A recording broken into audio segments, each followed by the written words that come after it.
कानपुर से आ रही बड़ी खबर के साथ लैम्बोर्गिनी केस में एक नया मोड़ सामने आया है। अब ड्राइवर मोहन कोर्ट में पेश हुआ है। हादसे के वक्त खुद गाड़ी चलाने का ड्राइवर ने दावा किया है। अब ड्राइवर का नाम मोहन बताया जा रहा है। उसका कहना है कि वो हादसे के वक्त कार में मौजूद था और वो ही कार को ड्राइव कर रहा था। कोर्ट में उसका बयान दर्ज किया गया है। लैम्बोर्गिनी ने बाइक सवार को टक्कर मारी थी। पुलिस ने शिवम मिश्रा पर केस दर्ज किया था, क्योंकि पहले इस मामले में अज्ञात लोगों के खिलाफ केस दर्ज किया गया था, लेकिन जब कुछ सीसीटीवी फुटेजेस सामने आए उसके बाद शिवम मिश्रा का नाम उसमें शामिल किया गया और शिवम मिश्रा के नाम ये एफआईआर दर्ज की गई। उसके बाद शिवम मिश्रा के वकील का एक बयान सामने आता है, जिसमें वो कहते हैं कि लैम्बोर्गिनी केस में शिवम मिश्रा कार को ड्राइव नहीं कर रहा था, बल्कि ड्राइवर ड्राइव कर रहा था। उसके बाद शिवम मिश्रा के पिता का भी बयान सामने आया। उन्होंने भी इसी बात का जिक्र किया। हालांकि सीसीटीवी फुटेजेस किसी और बात की ओर इशारा कर रहे थे, लेकिन अब नया मोड़ इसमें यह है कि ड्राइवर मोहन कोर्ट में पेश हुआ और उसने कहा कि गाड़ी वही चला रहा था।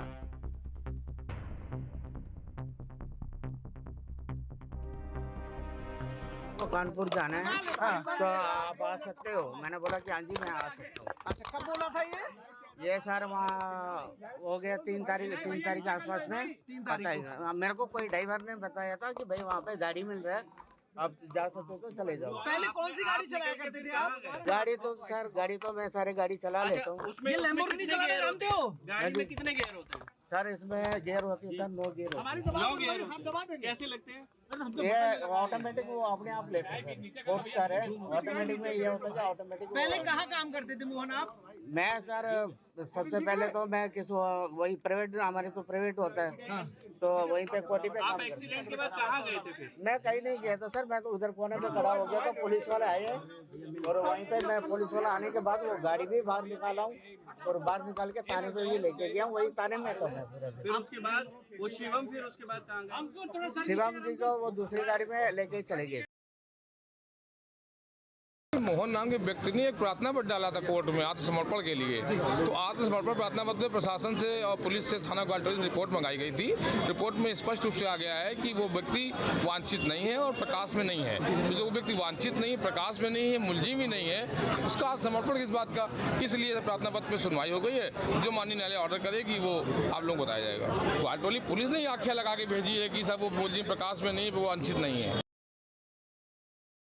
देखिए, अब इस पूरे मामले में ये नया मोड़ सामने आया है। शिवम मिश्रा के वकील को सुन रहे थे, उन्होंने भी इस बात का जिक्र किया कि ड्राइवर खुद आत्मसमर्पण के लिए वहां पर पहुंचा। और श्याम हमारे साथ जुड़ चुके हैं, हमारे संवाददाता। श्याम, लगातार इस मामले में नए नए एंगल सामने आ रहे हैं। पहले कहा गया कि शिवम मिश्रा ही कार को ड्राइव कर रहा था, वकील का बयान सामने आया, पिता का बयान सामने आया, वो कह रहे हैं ड्राइवर ड्राइव कर रहा था। देखिए, जो पूरा प्रकरण है उसमें शिवम मिश्रा को बचाने के लिए उसका परिवार लगातार प्रयास कर रहा है। यही वजह है कि शुरुआती दौर पर जब एक्सीडेंट हुआ तब उसने अपनी बीमारी का नाटक किया, उसे वहां से हटा दिया गया। उसके पिता जब बयान देने के लिए सामने आए तो उन्होंने भी यही कहा कि शिवम मिश्रा की तबीयत खराब है और उसकी तबीयत खराब होने की वजह से ही ड्राइवर ने हादसा कर दिया था। और क्योंकि उसकी तबीयत ज्यादा खराब थी तो उसको उसके डॉक्टर, जो कि फैमिली डॉक्टर है, तो दिल्ली में दिखवाने के लिए उसको भेज दिया। वो कानपुर में मौजूद नहीं है। आज जिस ड्राइवर का नाम पहले वकील ने लिया था कि मोहन नाम का ड्राइवर गाड़ी चला रहा था, उसको आज कोर्ट में पेश किया गया। वकील उसको लेकर के कोर्ट में गए और उसको हाजिर करा करके ये साबित करने की कोशिश की गई कि वास्तव में ड्राइवर मोहन गाड़ी चला रहा था, जबकि शिवम गाड़ी नहीं चला रहा था। लेकिन क्योंकि कोर्ट ने इस बात को संज्ञान में लिया, जो डीजीसी क्राइम है उन्होंने इस बात का विरोध किया कि जिस शख्स का नाम ही एफआईआर में नहीं है, न जांच के दौरान उसका नाम सामने आया है, तो ऐसे में वो आत्मसमर्पण करने के लिए कैसे पहुंच सकता है। डीजीसी ने अपना पक्ष रखा है कोर्ट के सामने। कोर्ट को निर्णय कर रहा है कि एक शख्स ऐसा जिसका इस केस से अभी तक कोई लेना देना नहीं है, वो कैसे जा करके दावा कर सकता है कि वो उस वक्त गाड़ी चला रहा था और उसके द्वारा ये पूरा हादसा हुआ था। वो पूरा ब्लेम अपने ऊपर लेने के लिए तैयार है। तो ऐसे में एक तरफ वो सीसीटीवी वीडियो है जो लगातार ये दिखा रहे हैं कि किस तरीके से गाड़ी चल करके सामने से आ रही थी। तमाम मौका वारदात के वो वीडियो है जिनमें ये दिख रहा है कि बाउंसर शिवम मिश्रा को वहां से निकाल करके ले जा रहे हैं। वीडियो ये भी दिख रहा है कि शिवम मिश्रा ड्राइविंग सीट पर बैठा हुआ है।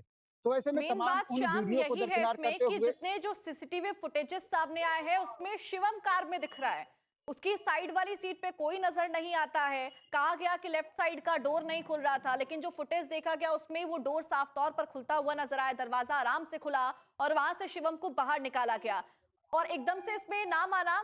क्या ये पूरी तरह से इशारा कर रहा है कि एक रईसजादे को बचाने के लिए ये पूरी प्लानिंग की जा रही है और लगातार जाल बुना जा रहा है? देखिए, पहले दिन से ही जब ये हादसा हुआ उसके बाद से रईसजादे को बचाने की कोशिश की जा रही है। उसका परिवार लगातार ये कोशिश कर रहा है कि इस मामले में शिवम का नाम सामने ना आए। दरअसल शिवम इससे पहले भी विवादों में रहा है। दिल्ली में उसका पुलिस से विवाद हुआ और इसके बाद जब उसके घर पे आईटी की रेड हुई थी, उस समय भी उसका विवाद निकल करके सामने आया था। और अब ये जब कानपुर में एक्सीडेंट हुआ है तो परिवार की इच्छा यही है कि किसी भी तरीके से उसका नाम इस पूरे मामले में ना आने पाए। यही वजह है कि शुरुआत से ही ये कवायद की जा रही है कि ये दिखाने की कोशिश की जाए कि शिवम गाड़ी नहीं चला रहा था, बल्कि गाड़ी कोई और चला रहा था, जबकि हकीकत इसके ठीक उलट है। आपको बता दें, जब ये घटना सामने आई थी तो शुरुआती दौर में पुलिस पर भी परिवार ने इस तरीके से प्रेशर बना लिया था कि जो परिवार कह रहा था, जो परिवार के अधिवक्ता कह रहे थे, वही पुलिस मान रही थी। और यही वजह है कि जब पुलिस के आला अधिकारियों ने मामले में दखल दिया, यहाँ तक कि सीएम योगी आदित्यनाथ ने खुद मामले को संज्ञान में लिया और पुलिस अधिकारियों को ताकीद किया कि जो उचित है वही कार्रवाई होनी चाहिए। उसके बाद आनन फानन में जो थाना इंचार्ज थे ग्वालटोली के, उन्हें हटाया गया, उन्हें लापरवाही करने का दोषी माना गया।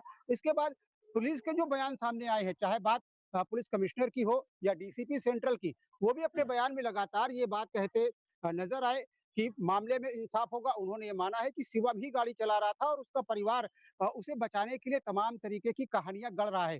तो पुलिस का बयान अपनी जगह पर है।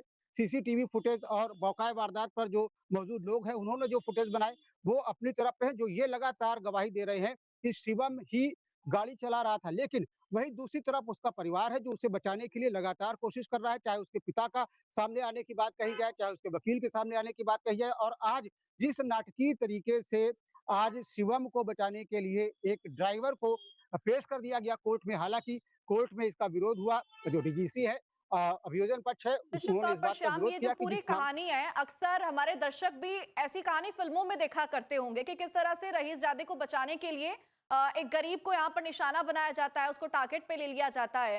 लेकिन अगर बात करें तो जब मैं यहाँ पर बाइट सुन रही थी उनकी, तो उन्होंने भी इस बात का जिक्र किया था कि क्या आपको कार चलानी आती थी लैम्बोर्गिनी, तो उसका जवाब भी उन्होंने दिया। फिलहाल देखना होगा कि इस पूरे केस में और कितने एंगल सामने आते हैं। बहुत शुक्रिया श्याम तमाम जानकारी साझा करने के लिए। तो देखिए, लगातार आपके मोबाइल पर तुरंत आएगी ब्रेकिंग न्यूज। स्क्रीन पर सबसे पहले दिखेगी बड़ी खबर। देश दुनिया की हर खबर एक जगह। अब आपके मोबाइल पर तुरंत फटाफट इंस्टॉल कीजिए न्यूज नेशन ऐप और रखिए खुद को अपडेट। आपके मोबाइल पर तुरंत आएगी ब्रेकिंग न्यूज। स्क्रीन पर सबसे पहले दिखेगी बड़ी खबर। देश दुनिया की हर खबर एक जगह। अब आपके मोबाइल पर तुरंत फटाफट इंस्टॉल कीजिए न्यूज नेशन ऐप और रखिए खुद को अपडेट।